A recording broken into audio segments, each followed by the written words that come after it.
So you open your cylinder. No need of opening all the way, even halfway, as long as gas is able to flow. You've got this safety device which is here. So what this device does, in an event there's a leakage from this point going all the way to the stove, it will instantly cut off gas.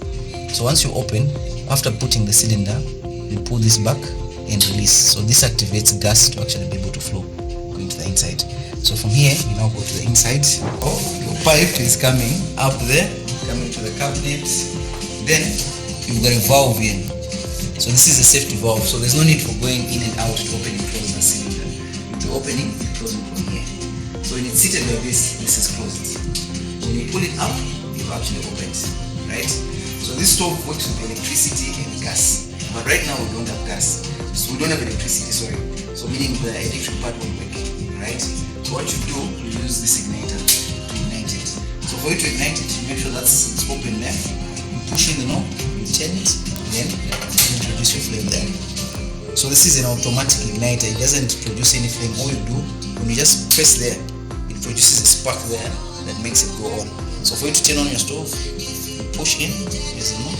So you push in, you turn, then you click, then it goes on. So you push in, you turn, then it goes on, right? So when it starts, it actually starts on high. You keep turning to the left, you're reducing the heat.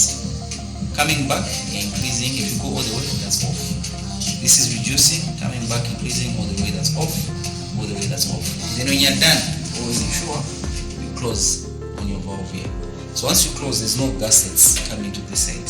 So if you want to use it, you just make sure you have that open and use your igniter.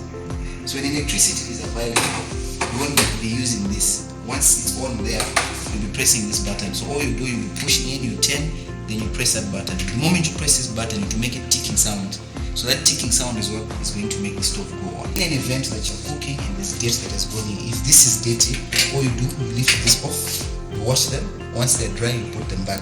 You just ensure there's no dirt that goes to the inside here. This is where your gas comes from. So if the knob that's on the inside there is blocked, then there won't be any gas that will be coming out.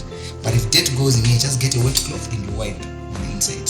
But always ensure that these are clean so that your gas can be able to burn purely, because the flame that you're supposed to get for gas, it's purely blue. If you're getting too much of orange yellow flame, meaning your gas is not burning purely, then your pot will start getting dirty. So to turn on, you push in, turn, and this is the exact flame you're supposed to get. It's just specifically to be a blue flame.